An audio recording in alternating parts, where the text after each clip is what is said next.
Bepergian keluar rumah untuk saat ini masih mengkhawatirkan, apalagi virus corona rawan sekali menyerang lansia dan anak-anak.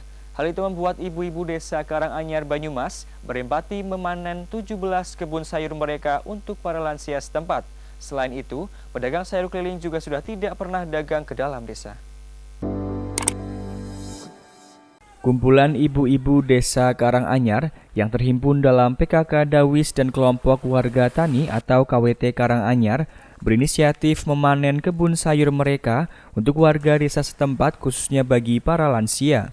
Sebanyak 17 kebun sayur milik mereka yang sudah ditanam sejak lama, kini diberdayakan hasil kebunnya untuk dibagikan secara gratis kepada warga sekitar. Hal itu dilakukan agar para lansia tidak perlu keluar rumah pergi ke pasar untuk berbelanja.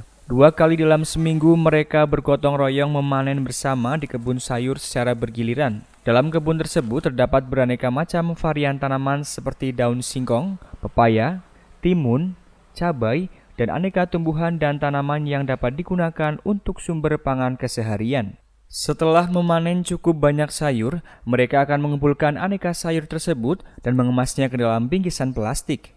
Barulah, sayuran tersebut akan mereka putar mengelilingi desa untuk dibagikan. Darsina, Ketua Tim Penggerak PKK Karanganyar, menjelaskan bahwa mereka memanfaatkan tanah pekarangan yang subur di desa tersebut sebagai lahan yang cocok untuk berkebun. Alhamdulillah untuk PKK Dawis terutama itu menanam pemanfaatan tanah pekarangan, yaitu berupa sayur-sayuran, terus labu-lapel dan sebagainya. Ini bisa untuk digunakan terutama untuk masing-masing anggota KWT, karena di COVID-19 ini kita diam saja di rumah saja ya, terutama untuk protokol sekarang jaga jarak dan kita selain ini ya harus di rumah saja. Dan alhamdulillah untuk Desa Karanganyar untuk Dawisnya itu sangat semangat dan kerjasama dengan terutama KWT dan perpustakaan desa ini.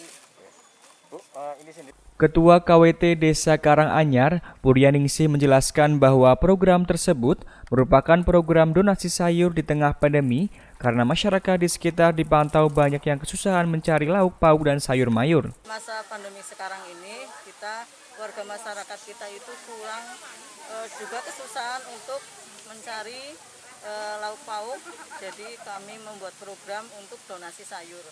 Donasi sayurnya itu berasal dari semua taman-taman Dawis yang ada di Desa Karanganyar, kemudian kita kumpulkan, setelah itu kita bagi ke masyarakat. Sasaran utamanya pada waktu itu adalah untuk para lansia, karena mereka harus tetap di rumah dan kita yang mengantar untuk sayur-sayurnya.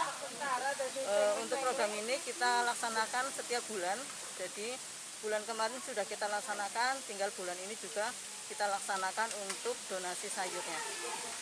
Ini sangat bermanfaat. Harapannya, dengan adanya bingkisan sayur tersebut, para lansia dan warga tidak perlu berpergian rumah sehingga harus mengambil banyak resiko.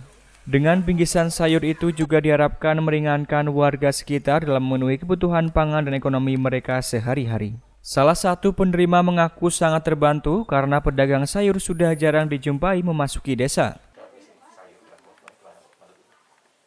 Sangat bermanfaat bagi yang sedang membutuhkan, memang sedang musim COVID sekarang ini ya Pak, jadi sangat bermanfaat untuk keluarga kami, sangat membantu dan mudah-mudahan selanjutnya lebih maju lagi. Ini Bu sendiri kalau ke sayur beli itu agak susah nggak Bu, maksudnya ke warung? Iya, agak susah sekarang memang. Biasa kan tukang sayur lewat, jadi sejak sedang musim ini COVID, tukang sayur nggak masuk ke sini Mas. Jadi dengan adanya Dawis ini amat sangat terbantu kami warga yang khususnya di desa kami dan seluruhnya gitu. Keluarga iya. Terus selama ini susah Bu beli sayur, tukang sayur di sini itu katanya udah nggak? Ya susah, jarang, paling cuma ke warung-warung lah yang terdekat, nggak ada, jarang jualan keliling ada. Artinya dengan musim pandemi ini Ibu mengharapkan dibantu ini senang? Iya senang. Sudah berapa kali dapat kayak gini Bu dari Dasa Wisma sini Bu? Sering. Jadi sering panen warga sini ya? Ya. Bisa untuk berapa orang Bu ini sekali diberi bantuan Bu kira-kira dimasak? Berapa Ya hari ini? untuk sehari paling ya cukup 2 hari atau 3 hari lah. Namanya siapa Bu? Rusmini. Dari Purwokerto, Ahmad Nur Aji Wibowo, Satelit TV, mewartakan.